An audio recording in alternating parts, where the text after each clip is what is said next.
Good morning, everyone. I'm Chris Honorato. This is 13 Now, your place on YouTube for all the breaking news, biggest stories of the day, and of course, the first warning forecast with News Channel 13. We'll get to that forecast in a moment with meteorologist Christina Talamo. It's an important one for the week ahead for sure. But we start with a man from Glenville who allegedly attacked two teenagers. He's scheduled to be back in Glenville Town Court today. Benjamin Jerome, you see him there on your screen, was supposed to be in court back in January, but that date was moved to today. Back in September, police say Jerome swung a hatchet at two teenagers from Clifton Park and shot a gun at one of the victims' dirt bikes. This happened on the Hemlock Hollow Nature Trail near the Indian Kill Preserve. Neither of the teens was injured, but one of the dirt bikes was damaged. Stay with us here at News Channel 13 for an update on that court appearance for Benjamin Jerome later on today. All right, let's get to that first warning forecast because it is an important one for sure for the work week ahead as winter is truly arriving now, it appears, in the capital region as we sit here on February 21st at a few minutes after 9 a.m. Christina, good morning. Hello. Winter now decides, okay, let's give you a real stretch of cold, right?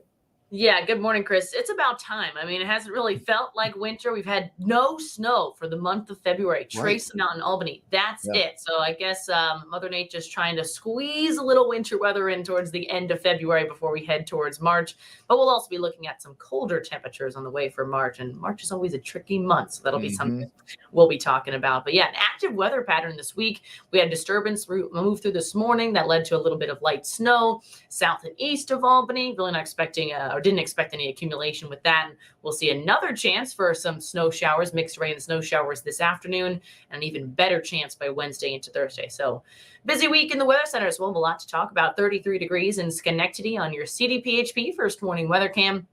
Bright blue skies, dry weather, nice start to the day. A few more clouds around across different parts of the area, but we will be looking at, once again, clouds thickening over the next couple of hours. 32 degrees in Pittsfield. Temperatures elsewhere to start off this morning. We're looking at 20s, lower 30s, 32 degrees in Glenmont, 28 Cobleskill, right at freezing, Pittsfield, 29 in Saratoga Springs, and lower in mid-20s Broad Albany area, 24 degrees there, and 21 degrees in Lake Pleasant.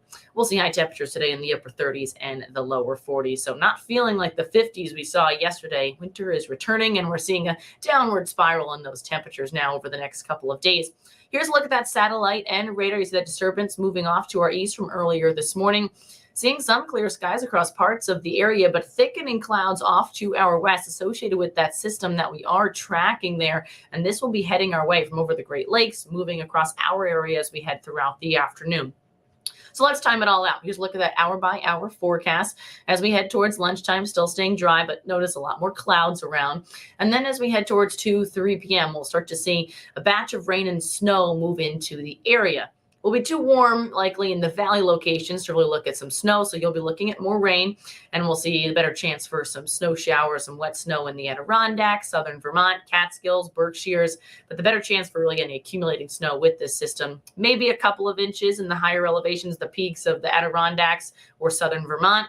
Otherwise, the rest of us may be looking at a dusting, and once again, the valley locations looking at more rain as opposed to anything else. This will move out as we head towards this evening with a few lingering snow showers tonight. And then we'll be looking at partial clearing in the overnight period to start off your Wednesday. So dry start to the day Wednesday. And here's the next big storm that we're tracking. By Wednesday night, we'll start to see snow spread across the area from south to north. Now, the tricky part of the system will be how far north we see some milder air aloft, higher up in the atmosphere, moving in. And that's going to lead to a transition from snow over to some sleet, some freezing rain, even to plain old rain for areas south of Albany, I think, for a time by the end of the day on Thursday. So we'll see a variety of precipitation types, and we'll also be looking at different snow totals across parts of the area, but likely more snow across the northern half of the area, more sleet, more ice mixing in Albany Capital District, and points on southward. We'll see a little bit more of that rain, and this will be tapering off as we head throughout the day on Thursday. But the one thing to note is that regardless of where you are, it's going to be a messy morning commute on Thursday And if we do see more of that ice, that could lead to some significant travel impacts there. Friday morning, seeing just a few lingering snow showers. High temperatures today in the lower 40s in Albany. Some afternoon mixed rain and snow showers. Wind shifting north to south 5 to 15 miles per hour today. Tomorrow, largely dry through the daylight hours, mostly cloudy. And then we'll see that snow develop by the evening hours, continuing into the overnight through Thursday. Once again, Thursday morning commute. We're going to be watching that over the next day or so. So stay tuned. High temperatures in the 30s through Thursday. And then look at this, much colder behind this system as we head towards the end of February, really starting to feel like winter. Highs in the 20s only for Friday. It'll be windy as well, so it'll feel much colder than that. Single digit lows, 5 degrees for a low temperature Friday night and into Saturday. And we'll see highs only in the mid-20s for Saturday. Each day of the weekend through Monday, mainly in the overnight period, we'll see the chance for a few light snow showers, but nothing too crazy. And then we're back towards seasonable by Sunday and Monday. But we haven't really been seasonable in a while. We've been pretty much well above average with our high temperatures, and we haven't really been talking about much snow. So you'll get your little dose of winter weather. We've had it a couple times this week, but the real chance will be Wednesday into Thursday. So that'll be our next big thing to watch.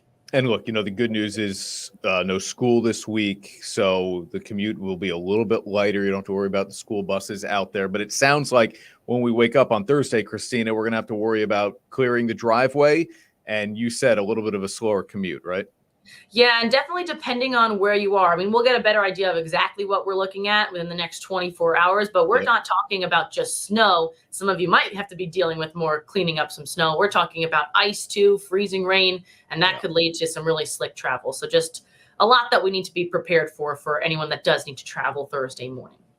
Okay, Christina, thanks. All this does spell good news for the ice castles. Did you guys get up there last year, Christina?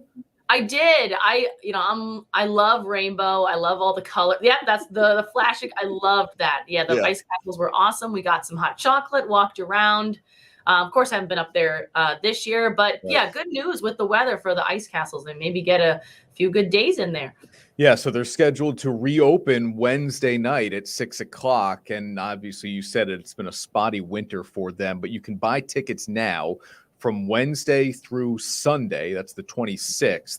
If you haven't gone, Ash and I went up as well last year. We absolutely loved it. It's a very cool thing. It was incredibly popular last winter in Lake George as well. So the ice castles are reopening Wednesday night at 6. If you haven't had the chance yet, you didn't do it last year especially, check it out this year. It's worth it. Thanks, Christina. Please. All right, that's meteorologist Christina Talamo with the first warning forecast. Thanks for watching 13 Now on News Channel 13's YouTube channel. We're back with you on the air for News Channel 13 live at noon. Hope you'll join us then. Until then, have a great Tuesday. I'm Chris Honorato.